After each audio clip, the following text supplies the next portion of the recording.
Welcome to stage 7 of the 2016 Tour de France. The Pyrenean Mountains are here at long last, and we can expect to start seeing the first major shake-ups in the general classification competition.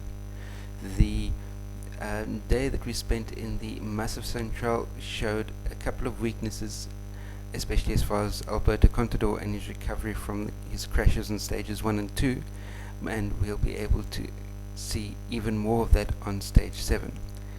The run to the mountains is radically different from last year, when Chris Froome put an end to the eventual suspense atop the first climb of the Tour de France last year at La Pierre Saint-Martin. The first mountain stage is quite light this year, with only the Col d'Aspin on the menu, preceding a 7-kilometer downhill to the unprecedented finish at Lac La Poyelle. The Col d'Aspin is one of the giants of the Pyrenees, but definitely not the hardest, with 12 kilometers of climbing at an average gradient of 6.5%. Will this be too hard for Greg van Avermaet to keep the yellow jersey? It all depends on how much the general classification contenders come out to fight, and that quite possibly way behind a very long breakaway. Up the Pas de Poirot on Wednesday, Movistar showed that they are in a hurry to challenge both Chris Froome and the leadership of Team Sky.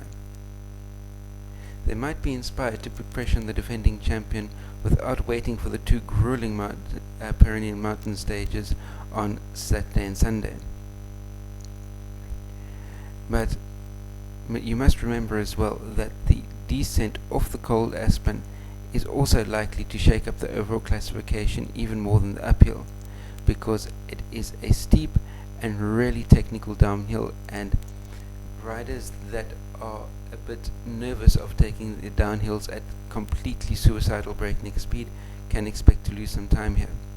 Also bearing in mind that this is just the taste of the high mountains, but that taste could be incredibly bitter to some of the protagonists, and it will say should they come a cropper on the descent, and it will be saying even more about Alberto Contador's recovery after he badly crashed twice in the first two stages.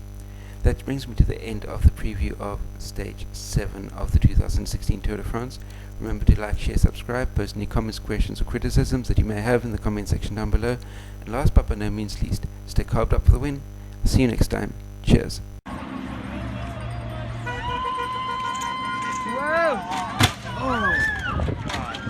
Coach Ever.